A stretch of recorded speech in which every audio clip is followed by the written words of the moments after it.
Arkadaşlar şunu bilgisayarda yaptığım için biraz zor oldu. Arkadaşlar. Ayağım. Dur. Seni çekeceğim ama. Sen seni çekiyorum ha.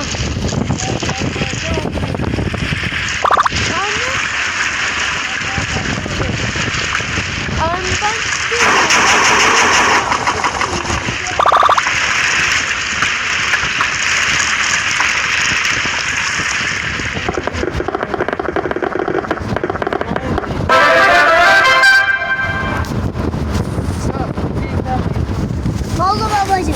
Babacım o telefonu oynamıyorsun. Şimdi telefon senden doldu geldi. Şakam doldu. Hayır olmadı. Sen bilmiyordun.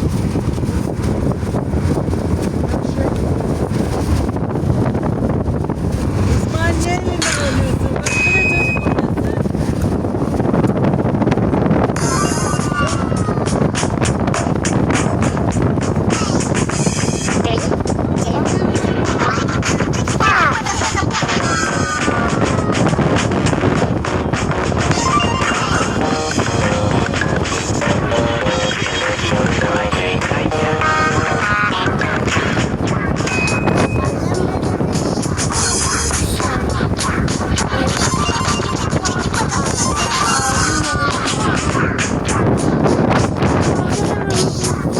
Tam bu konuşuyorum.